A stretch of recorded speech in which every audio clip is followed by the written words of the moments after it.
please call 311 and the Taxi and Limousine Commission will investigate right away. Amplifying what I said yesterday, I want all New Yorkers at the end of this afternoon at 6 p.m. to stay out of our parks. We will close our parks at 6 p.m. There will be the potential danger, falling tree branches that can be very dangerous, especially as snow accumulates so rapidly. So from 6 p.m. on, all parks closed. As for our schools, we're officially announcing that school will be closed tomorrow, Tuesday. So please emphasize to your audiences, schools will be closed tomorrow. In addition, the Regents exams that were scheduled for tomorrow will be canceled tomorrow and rescheduled to a time shortly in the future. All after-school programs this afternoon, school trips, evening adult education programs, all canceled. Comes to parking, alternate side, parking canceled today, canceled tomorrow, Tuesday, canceled Wednesday as well. Garbage and recycling pickups will be suspended throughout the snow clearing operation. So today, tomorrow, very likely into Wednesday as well, if not beyond. Again, if New Yorkers need information, need to get more information about help available to them, 311 is the best bet. Or go online at nyc.gov. But if there's a real emergency, anything life-threatening, that's when you call 911. In terms of some of our most vulnerable New Yorkers, the Department of Homeless Services is out looking for those who are homeless who can be brought into safety. If you see someone homeless who is in danger, call 911. If it's an immediate, urgent danger, again, if it's life-threatening, call 311. If it's a typical situation, if it's life-threatening, call 911. People who have any problems with heat and hot water, please report immediately to 311 so we can act on it now. Any heat and hot water disruptions, call 311 immediately. As I say, every time we face one of these situations, we as New Yorkers can help our fellow New Yorkers, our neighbors, by checking in on them, particularly if they happen to be senior citizens or disabled, or people have any special need. It's important to be there for your neighbors. Check on them today, check on them tomorrow, make sure they have what they need. The bottom line here is that thousands and thousands of people who work for this city are going to be out there doing a lot to keep us safe, but we have to keep each other safe, we have to look out for each other. We also have to do the right thing by this entire city by getting off the streets and staying indoors so they can do their work. A few words in Spanish. La ciudad está trabajando duro en preparación para esta severa tormenta de nieve. Se espera mucha nieve desde hoy hasta mañana. Estamos tomando todas las medidas para garantizar la seguridad de todos los neoyorquinos. Les pedimos que, por su seguridad, por favor, eviten estar en la calle. With that, I want to call up our sanitation commissioner. She and her team have been doing an extraordinary job getting ahead of this situation, and she'll give you some more updates. Actually, the mayor covered much of what I was going to talk about in terms of numbers, but our frontline sanitation workers did a really amazing job overnight getting us prepared, getting us chained up, and getting all the plows on.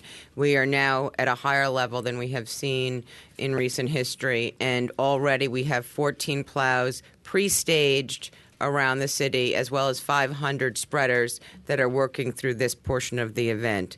The additional 250 pieces from other agencies will be joining us this evening on the 7 p.m. shift.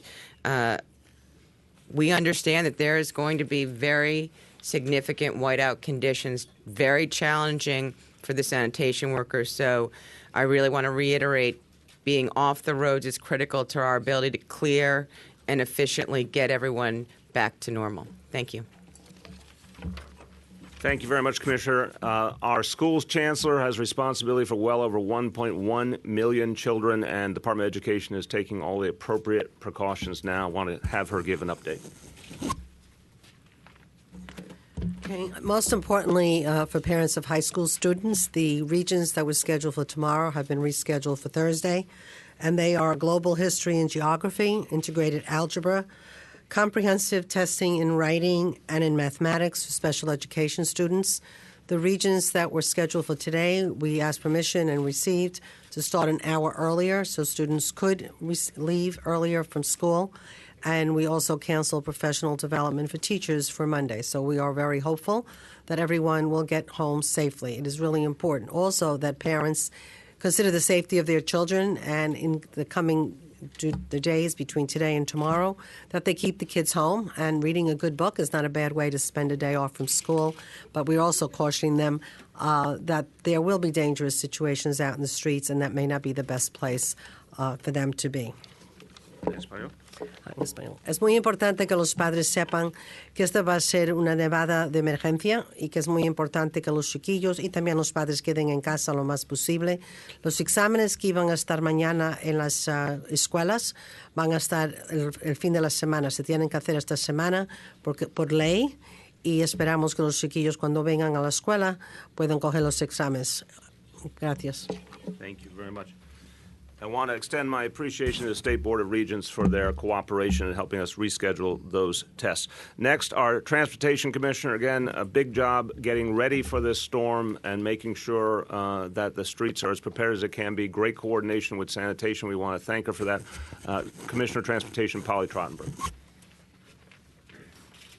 Thank you, Mr. Mayor. As you mentioned, we have had 10 of our pothole crews out the past couple days. We're hoping to get up almost to about 2,000 potholes by the end of today to help get a good road surface, and we will have altogether 450 employees coming to help Sanitation keep the roadways clear, keep our bridges clear, work on pedestrian overpasses. At the moment, ferry operations to Staten Island are still running normally, but obviously as conditions develop, stay tuned to social media, and we will apprise everyone of ferry operations as the storm picks up. Finally, I'd like to call up our Commissioner for the Office of Emergency Management, who's hosting us here today, again, who has responsibility for getting all of our agencies to coordinate, but also with our state and federal partners. Commissioner Joe Esposito. Thank you, Mr. Mayor. And again, as the Mayor mentioned, that's what we do. We coordinate here. In the last few days, that's what we've been doing. Over 50 of our partners, city, state, federal, private partners, we've been in this building or on conference calls, developing the plans, making sure that every aspect that needs to be dealt with has been dealt with. We're open here. Our Emergency Operations Center is here. All of those agency partners will be present up here right until this storm is over. So I would imagine right through Wednesday and Thursday at least we'll be open up here addressing any emergency. And I think we'll get through this pretty well. Thank you very much, Commissioner. Okay, my friends in the media, we'll be seeing a lot of you these next few days. This briefing, we're going to stay to on-topic questions. There'll be other opportunities coming up. Go ahead, Dave. Mayor, can we ask you first of all about what happens at 11 o'clock? When was the last time that we saw that kind of a draconian measure that all cars are banned? That's an editorial comment. I don't think it's draconian. I think it's necessary given that we're talking about one of the biggest snowstorms, potentially one of the really very biggest snowstorms in the history of the city, that we have to take every conceivable measure to protect people, and this is a common sense thing to do. In terms of the history, I don't know if Joe or our first Deputy Mayor, Tony Shorris, may have a sense of when that last was done, but we can get you that answer. What happens, though, was the rest of my question, if somebody's out at 11:30 or midnight or stupid enough to get at 1 or 2 in the morning? So, again, an emergency situation, that will be respected. If it's a non-emergency, there is the potential that someone would be obviously stopped at that point. So that's where we are going to make very clear to all New Yorkers that if it's not an emergency, you cannot be on the roads after 11 p.m. Yes. Yeah, Mr. Mayor, are you expecting any flooding from this storm, and are there any resiliency measures in place to kind of prevent that? Will that affect the subways? And then also, you mentioned homeless shelters. Is there any estimate for how many New Yorkers might be out there right now, and how many people have been brought in? We can get you specific numbers on that. I don't know, is Gilbert Taylor with us? You want to first handle that one, and then we'll go to Joe on the flooding issue. Go ahead. So, as the mayor had mentioned, our outreach efforts are in full force. We've doubled the number of outreach teams that are currently working throughout the 5 boroughs to bring in anyone who is unsheltered into shelter. In terms of precise numbers, anyone that we see who may be in distress, we ask anyone who you may see that may be in distress to please call 311, and we can dispatch a team to bring them into shelter. How many outreach teams are there out there? So we have, I believe, 15 outreach teams in all of the 5 boroughs. Joe, on the flooding question and what we foresee at this point.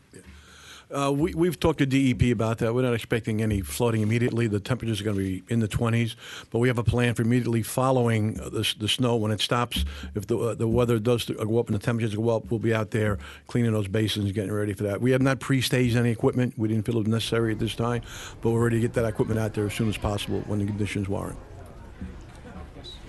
Mr. Mayor, you've told people to call 311 for a lot of different situations. Can you talk about what the staffing levels will be at 311 since people are asked to call for a lot of different Yep. things? Yeah, we're definitely preparing. Sorry. Yeah, I mean, all the city agencies, especially the ones that are dealing with the public, have increased staffing. We're going to be holding 311 folks. That goes for 911. All the call takers citywide. We've added to their All right. tours. The city of and we're Boston is prepared to hold them simultaneously afterwards, holding a press and even conference allow out for them there. I to actually sleep want to over if dip they have into to. that So press we're conference now expecting additional and calls share and ready with to you take what officials in PM Boston travel ban are does not saying. apply to those folks? No, emergency folks that got to come in, we're going to get them in. Yeah, so thank you for raising that. Look, emergency and essential personnel obviously are exempted from the. In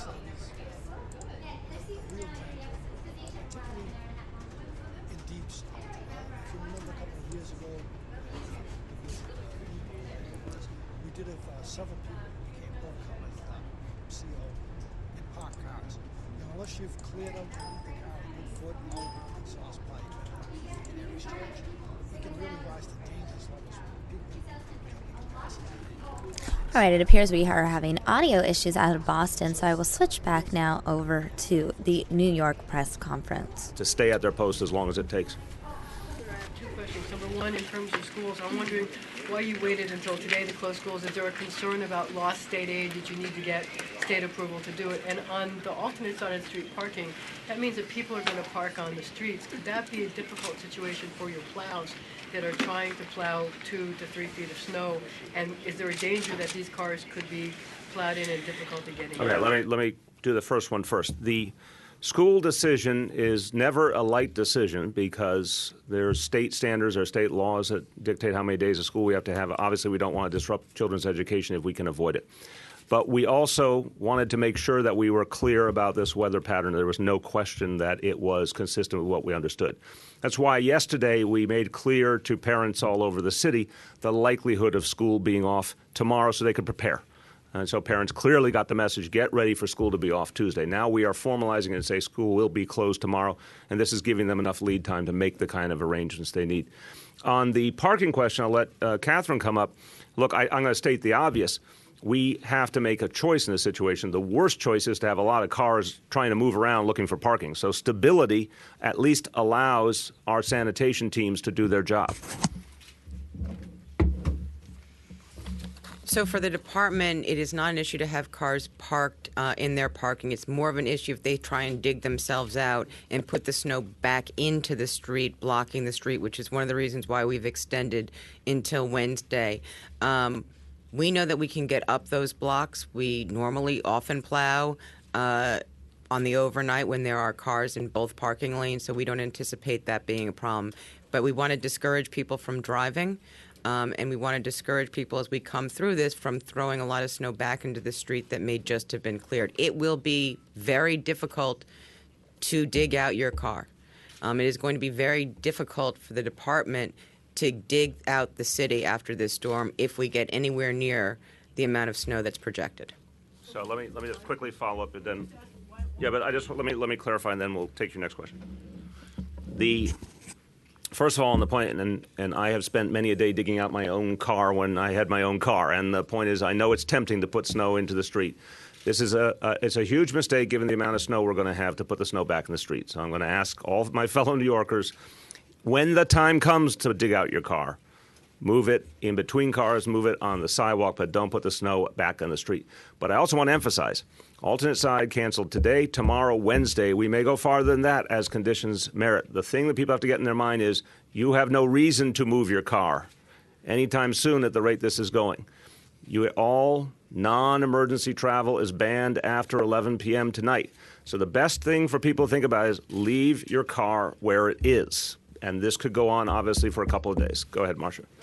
if you were going to ask people to wait for a specific time so that you plow the streets as best you can before they start digging out their car and potentially create more plowing headaches for you? Well, I can certainly say there's no reason to dig out your car until this emergency order is lifted. So a simple way to say it is you're not going anywhere until we lift the emergency order. I would urge people not to dig out their car until that time. Mr. Mayor, could you give us a sense as to how you today, tonight, overnight, plan to oversee the response to the storm? Do you anticipate being here at OEM, over at City Hall? Do you plan to do any sort of personal inspections of neighborhoods? All of the above. Literally, it's going to be in part depending on conditions. But I think what we found last year is it's a combination. Some work is done at City Hall, some here at OEM. Obviously, it's important to get out and see what's going on as well. And as a follow, you referenced last year. Any sort of lessons learned from last year, things you want to change in your response this time around? And on a lighter note, every storm last year we saw you shoveling out your home in Brooklyn. Do you have any plans to do that at Gracie? I do not plan to do it at Gracie, and my back is very happy about that fact. But I do miss my home in Brooklyn. For sure. On what we've learned, I think we've learned with each storm ways to coordinate between our agencies better. I think that the agencies are doing a great job now at backing each other up, sharing equipment, finding ways to offer each other information that's speeding up and improving the process. Catherine might want to talk to you about some of the other innovations or improvements we've made since last year in terms of how to pinpoint some of the locations we're going to focus on. So, one of the things coming into a storm of this size is making sure we don't get behind. I mean, that is the most critical piece for us, is to be ahead of the event. So that is why people will see sanitation plows waiting and pre-staged. In addition, we did a lot of work with some of our routes to try and get into the secondary streets more quickly. So those are some of the innovations. But we really took this very seriously going into the season to make sure that we were very conservative in our approach to winter weather, and that we were chaining up and plowing up and salting very aggressively. So just to summarize that, we are, one, doing more pre-positioning of assets, and two, we've updated the routes for each plow in a way we think will help them get into the secondary streets more quickly. Mr. Mayor, just wanted to seek just clarity on the 11 p.m. rule. That applies to any sort of taxi cab or car service, and there are a few folks on social media wondering about food delivery bicycles, whether they might be allowed out. A food delivery bicycle is not an emergency vehicle, so no. If you are part of the city government, if you are a first responder, if you are an essential public servant, those are the kind of people who will be allowed on the streets. Nothing. We'll come to that in a moment. Nothing that has to do with leisure or convenience or takeout food or going to movies. We're not doing that. As of 11 p.m., get out of the way so that we can make this city safe. What about reporters? I'm sure we can make an exception so you can report to the people what's going on. Sir, do you think Uber and similar car services should abandon their surge pricing strategy during this storm? That's a law that you cannot price gouge in the context of an emergency. So I think it would be immoral to charge people extra because there's a natural disaster going on. Yes. A lot of what citizens use is state-controlled, and you were speaking of coordination. Can you speak a little bit about how the coordination is with the state? Yes, it's been constant. Especially considering that you and the governor are not appearing together. That might just be for one thing, there's a lot going on in Albany, and the governor's involved in Albany right now. But the point is, we constantly are coordinating and communicating. Our teams literally were on the phone minutes before we came in here. And there's a great deal of agreement on how to approach this. Mr. Mayor, about this ban of 11 p.m., when do you expect to finish? And if it's not tomorrow or beyond, how do you expect the city the city activities will go on? And if you have any numbers of the impact of this? Okay, let me be clear. This is a dynamic situation. I'm going to emphasize this in all the briefings. We don't get a memo telling us exactly what a snowstorm is going to do or any other storm. What we're trying to do is plan for the worst, not for the best scenario.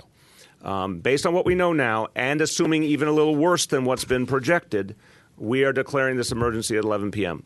We can't give you an endpoint because we don't know how bad it'll be. It's clearly going to take us into Tuesday, and then we'll keep updating people for there. So it doesn't make sense to project or to offer any analysis until we get a better sense of what the storm's going to do. More guys? Go ahead, finish up. Have you anticipated the impact of the economy on the city? About Again, when we're dealing with a natural disaster that we don't get to decide whether it's coming or not, we can safely say it will have an impact, but our job right now is to keep people safe. That's what we're focused on. Yes. I was wondering if the commissioner could talk a little bit about the pilot program on Staten Island in terms of sector plowing versus street by street. So that was what I was referring to. So on both Staten Island and in Manhattan and in several districts across the other boroughs, we completed something called sectoring, which eliminates the differentiation between secondary and tertiary. We think this will allow us to get into those areas more quickly and make sure that we're providing service to them. So we will let you know. Thank you. Mr. Mayor, could the fire commissioner address fire hydrants and those kind of things the fire department needs during this kind of an emergency? Well, we certainly depend on the public to not shovel the snow over the fire hydrants, to clear the hydrants in front of their homes, in front of their businesses. And the fire department will be monitoring that all night and all day tomorrow. But we definitely depend on the public to help us with the many tens of thousands of fire hydrants that are in New York City. Jim? Mr. Mayor, we understand you're recommending that people not be out in the storm. But I wonder if the health commissioner might tell us what the risks are of wandering around in these winds and temperatures. I'm guessing the mayor can do it. No, I think you're an authoritative voice. So the question was about what the risks are of being exposed to extreme cold and to weather. The people who are the most vulnerable are the elderly and infants and anybody with underlying diseases. So anybody with heart disease, lung disease, diabetes should take care about being outside in the cold. You can either, if you're exposed to extreme cold, get frostbite, which is basically freezing of your tissues, your nose, your fingertips, your feet. And you can also get hypothermia, which means that your whole core body temperature goes down from being prolonged exposure. The other thing, other than being outdoors, is to take care about how you address heating issues. It's really important that people not use their gas ovens or propane or paraffin or charcoal broilers to try and heat their homes if they have a heat problem. So the best thing to do is stay inside, stay warm, look after your neighbors. Amen. Two other quick additions. For those, again, who are tempted to start shoveling out in these conditions once this really hits, a lot of people, of course, who have heart conditions or other problems find that shoveling is a huge stress. This is going to be shoveling on a very grand scale, and I just want to urge people who have any challenges, it's not the time to start shoveling tomorrow in the middle of a blizzard. Take it slow. Again, this is going to go on for a few days, and people should really be measured and pace themselves and not overdo. Second, it's going to be very slippery out. So literally, someone may say, oh, I'll walk to the corner store. That's going to be dangerous in and of itself. So right now is the time. If you need food, if you need anything from the store, go get it in these next few hours so you won't have to be moving around tomorrow where it's very difficult conditions.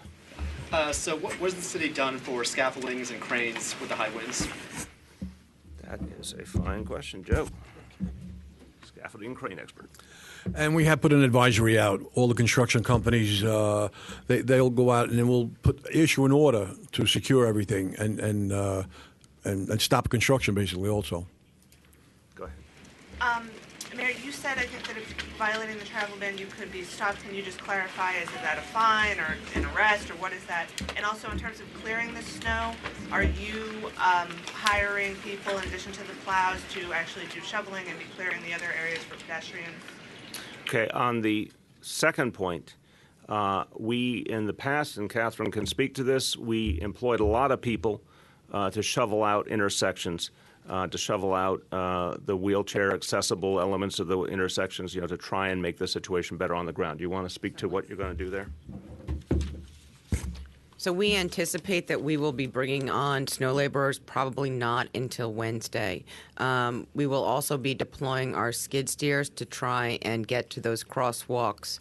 I also want to remind people who might be shoveling their sidewalks, DOT has actually installed a large number of devices for the visually impaired, and to not block those devices that are on lampposts. So we will be bringing in snow laborers, and many have either pre-registered with my agency or with DOT. On your first question, I'd like Chief O'Neill to speak to that. Hi, good afternoon, everyone. So this is all about common sense. This is why we're doing this. After 11 o'clock, we only want emergency personnel, emergency vehicles on the road. And why is that? We want to be able to respond to people that need help. So if it's a fire apparatus, if it's an EMS ambulance, if it's a NYPD, RMP, we want the roads clear. We can't have people out there. If we find people out there that don't belong, there are a number of steps that we can take. It'll be up to the discretion of the police officers involved. It could be anywhere from a summons to, if in a worst case scenario, an arrest. Not what we want to do. We want to be helping people, but we need people to stay off the roads tonight. I think the point is this is not a time for free agenting. We've made very clear what the standard here is. People have to respect it. Do you mean, forgive me if this sounds naive, but is this sidewalks? Is this people on the actual part of the roads? Can you just specify specifically where you want and don't want people We to want people not to drive on the roads after 11 p.m. unless they are performing an essential service and an emergency service. Have you already put an estimated price tag on this storm? No, we don't know enough yet to do that. We know it's going to be substantial. Two more, please. Mr. Mayor, your predecessor had a problem in the snowstorm of 2010 with the ambulances not being able to respond, creating large backlogs. What has the department done to prevent that this time? I think we just said very clearly we're adding tours and personnel. But Dan, oops, I'm sorry, you don't need this. Dan, you want to speak to it? Yeah, that's true. In 2010, there were no chains on ambulances, and now there are. That's one simple way we've done it. We also have some four-wheel drive ambulances we didn't have before, and we're positioning some National Guard vehicles at each of our stations. So we anticipate that we will not have the problems we had in 2010. Extra people, and can you tell us how much? We'll have between 500 and 600 extra people starting at 6 p.m. tonight on our shift change between fire and EMS. Okay, we got to get to other people in the back. So, Phil, bear with me. 1, 2, 3 like this, and we'll be done. Go ahead in the back. Can you tell us when the travel ban will be lifted, or do we have to just wait? Do people wait? I've said it several times. I'm going to say it again. It's going to be when it is safe to lift the ban. We do not know yet how bad this storm will be. And even based on the most recent projections from the National Weather Service, if you do, as we've seen many times, if you assume a few more inches of snow on top of that, you've got one of the biggest storms in the history of this city. So we're going to put this ban in place. We're going to be constantly updating you, and we'll be able to tell you when it is time to lift the ban. How do you expect to make the decision on schools as it pertains to Wednesday? That's going to be obviously as we see the storm develop, but we're going to follow the same model that we did yesterday. We're going to give people some prior sense of where we're going as soon as we have a sense of how bad this is. Governor Cuomo has said that he's deploying 700 National Guard between New York City and Long Island. How do you expect to deploy the National Guard here? Our biggest concern with one of the biggest concerns we have is getting to people that need help. So we're going to deploy them with high axle vehicles to augment the fire department's EMS people to try and get help to the people that are calling us for injuries and things of that nature. Okay, last call. David, do you have something? Yeah, can I just ask Commissioner Garcia one question? Yeah. This time last year, you weren't the commissioner, and people may not be familiar with you. I just wanted to get your thoughts about this storm and what you think. Are you anxious, worried, confident? What are your thoughts right now? No, last year at this time I was at DEP, so I was worrying about the water side of city government. I have to say that I was out in the field this morning with folks who are going to have to do the job, and there is a lot of confidence in those garages that they feel really ready to attack the work, and so that gives me a lot of confidence in the plan we've put together and the coordination we're having with other agencies. But I do want to stress it's going to be a tough situation for us out there, particularly on the overnight. So I'm very happy that we will have a minimal number of vehicles on the road with us. I hope you will all get to know Commissioner Garcia in the next few days, because part of why she has this job is what she did after Sandy. In terms of bringing back DEP facilities that were really devastated in coastal areas and getting them back on time, getting back online, I should say, in record time. So I have great confidence in the commissioner, and I agree with her. When I've talked to the sanitation workers, they are energized. They believe this is their calling to handle situations like this, and they're ready to do it. Thanks, everyone.